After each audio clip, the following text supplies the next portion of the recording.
این خطی که از ناحیه کلخازآباد آمده بود جمعه پیشین که عبارت از 4 یا 5 سوال بود، ما به این جواب گردانیدیم مگر یک مسئله را نزد ما گذاشتن که جواب او را بگویید که این چی بود؟ تقدیر چیست؟ اگر تقدیر امر ازلی است پس دوزخ و بهشت برای چیست؟ و اگر اختیار در کار است پس تقدیر چی معنا دارد؟ لطفاً از کتاب معتبر و احادیث های صحیح جواب دهید. راستی بار این مسئله هست که من بر این جواب گفتن نمیتونم و شما را قانع کرده هم نمیتونم. باب تقدیر این باب هست، این سؤال هست که از دوره های پیغمبر خدا این سؤال بود و در این جواب این تمام مفسرها و محدثا عاجز هستند، جواب گفتن نمیتونند. جوابی که شما را قانع کنن این جواب وجود ندارد. اگر شما این دادر عزیز در آیه اولی سوره تغابن نظر کند، از اونجا ممکن بعض چیزها را برداشته گیرد که خداوند در قرآن میگوید در سوره تغابن هو الذی خلقکم فمنکم کافر و منکم مؤمنون. بین خداوند میگوید من بعضی از شما را کافر خلق میکنم، بعضی از شما را مؤمن خلق میکنم. در این آیت چی بحث های زیاد وجود دارد در تفسیرها. خوب میشد که همین جوان خودش به همین آیه کریمه در اول سوره تغابن نظر کند و شرح امین خواند، باب تقدیر صحبت میکند. زیرا پیش پیغمبر خدا آمدند و در باب تقدیر بحث و مناظره کردند. رسول اکرم میگوید وقتی با این اصحابی که بحث تقدیر میکردند وقتی گوش انداخت و گفت خداوند شما را برای این فرستاد که در باب تقدیر بحث کنید، از این موضوع باز ایستاد گفتن رسول اکرم و میگوید چهره مبارک گویا که آب انار در بالای چهره مبارک پرتافته باشی، این گونه سرخ شد. میگوید یعنی نگذاشت که اصحاب پیغمبر در باب تقدیر بحث و مناظره کند، زیرا عقل انسان به این نمیرسد. سوالی هست مادامی که انسان خداوند دوزخی کرده باشد یا بهشتی الکه در ازلیات نویسانده باشد، پس عمل برای او چی فایده دارد؟ این گونه سوال ها می شود.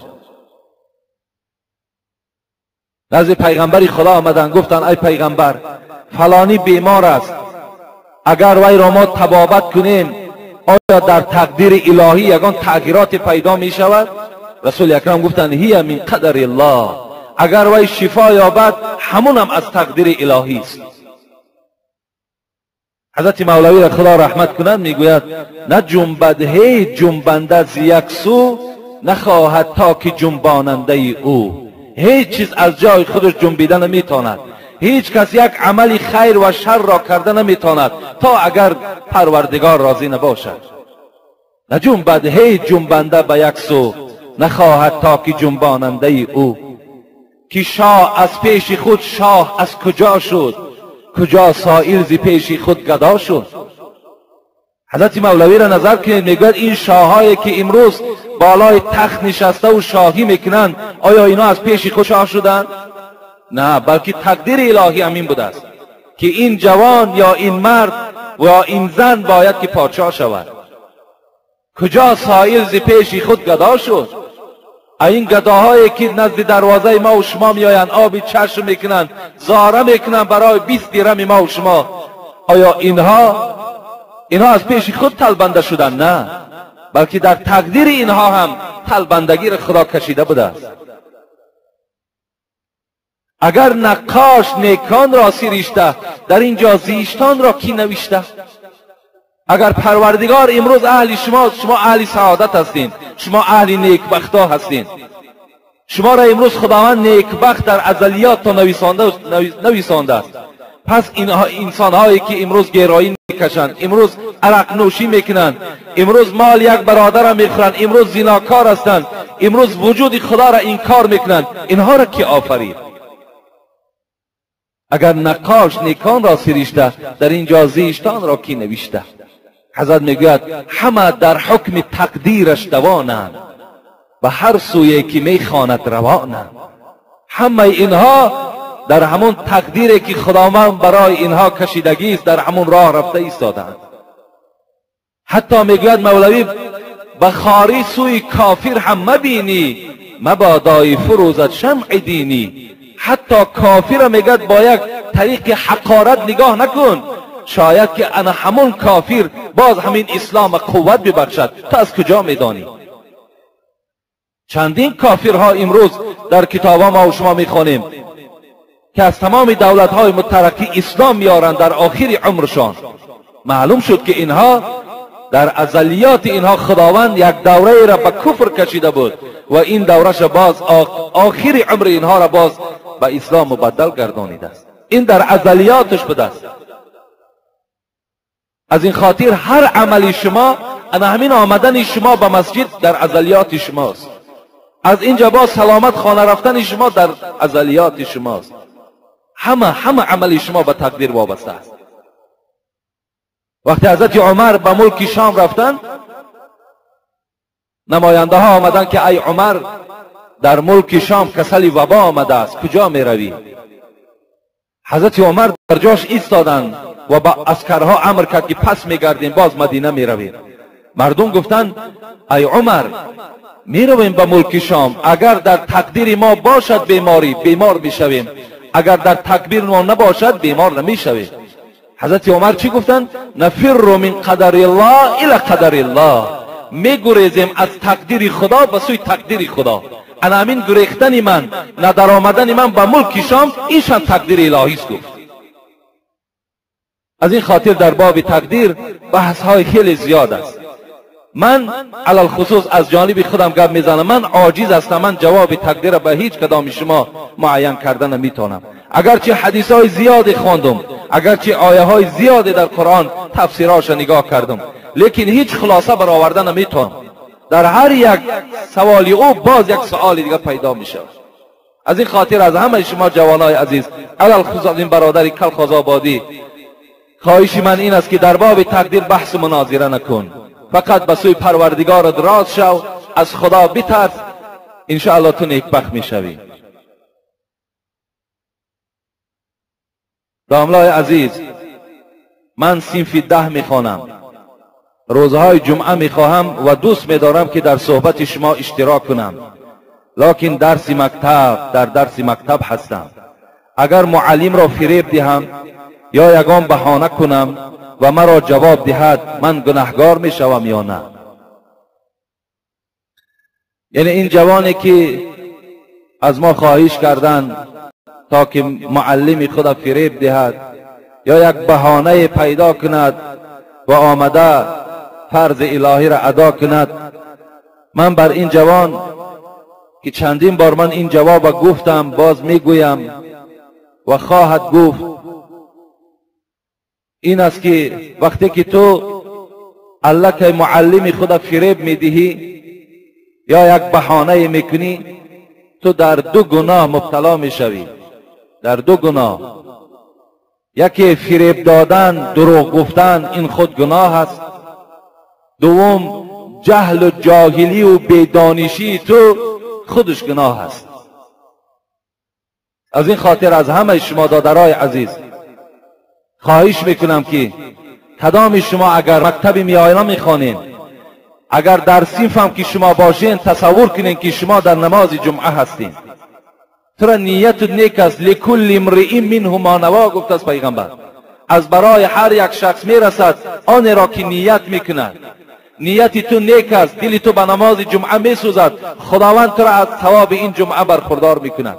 فقط از درس نگریز، درس ترک نکن، بلکه در درس اعلاچی باش، بلکه در همون مکتب تو نمونه باش. این است برای ما و شما افتخار. حضرت مولوی خدا رحمت کنند میگوید همه شرمندگی ها از دروغ است، چراغی راستان دائم فروغ است. و دنیا اینقدر دارد خجالت، چه باشد خجلت روز قیامت. همه شرمندگی ها از دروغ است. شرمنده می شود انسان چی در دنیا و چی در آخرت وقتی که اگر زبان دروغگو داشته باشد. حضرت مولوی میگوید در دنیا اینقدر خجالت دارد که وقتی که بالای دروغ تو را میقپند. این اگر مبادای همین طلبه آمد و در همینجا اشتراک کرد و اگر مبادای معلمش باید دانست و دید، چند قدر خجالت میشوی. و دنیا اینقدر دارد خجالت، چه باشد خجلت روز قیامت. و برای این دروغ در روز قیامت چند قدر دیگر خجالت میشوی. پیغمبر خدا را حدیث های مبارکش آیت المنافقی ثلاث گفتند. پیغمبر گفتند منافق سه طریقه انسان ها منافق هستند. اذا اؤتمن خان و اذا حدث کذب. یکم، اگر کسی را که امانت گذاری خیانت میکند. یک امانت هم میاری در پیشش میمانی، در همین امانت خیانت میکند. یا یک سخن در پیشش امانت میگذاری، در همین سخن فاشش میکند، در همه مردم اظهارش میکند، آشکارش میکند. یکم نشانه منافقی گفتن انا همین است. دوم، اذا حدث کذب. هر وقتایی که اگر سخن میگوید دروغ میگوید. و اذا عاهد غدر. هر وقتایی که عهد و پیمان میبندد در عهد و پیمانش وفا نمیکند. چهارمشم روایت آمدگی است که هر وقتایی که اگر جنجال کند در جنجالش دشنام میدهد. این چهار طایفه را پیغمبر خدا گفتند منافق هستند. یعنی شخصی دروغگو هم در یکی از این علامت های منافق داخل می شود. از این خاطر دادر عزیز و همه دادرهایی که مکتب خوان هستین، کوشش کنین، کوشش زیاد به خرج دهین، مکتب های بهتر رفته مکتب ها دا تحصیل کنین، خوانین، متخصص های خوب شین. آمده امروز آبروی تاجیکستان ما را بلند کنین. شما هم افتخار یعنی تاجیکستان میشین. بغیر تاجیک برای تاجیکستان هیچ ملت دیگر را دلش نمی سوزد. فقط برای تاجیکستان تاجیک دلش می سوزد. دیگر این مردمی که میآید برای ما و شما کار میکنند، اینها هیچ رحم و انصاف بر این ملک ما ندارند. کدامش آمد یا دختر تا تجاوز میکند یا مال تا خیانت میکند و دیگر میکند میرود. لیکن تاجیکستانی فرزند تاجیک دلش به تاجیکستان میسوزد، به وطنش میسوزد. کاری کنیم که همه ما و شما یک جای شده تاجیکستان خودمان آباد کنیم. طبیب از ما و شما باشد و طبیب پیش قدم از ما و شما باشد. چرا که آخی ابو علی بن سینا از ماست کو آخی.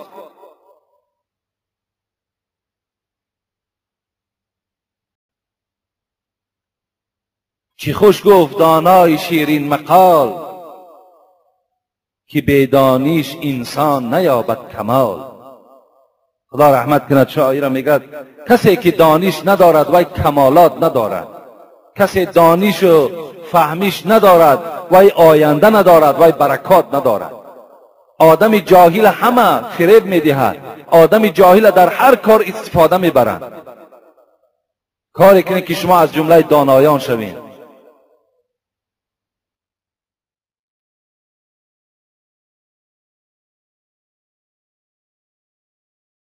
Понравился выпуск? Ставьте лайк, подписывайтесь на наш канал и на уведомления. И расскажите, что...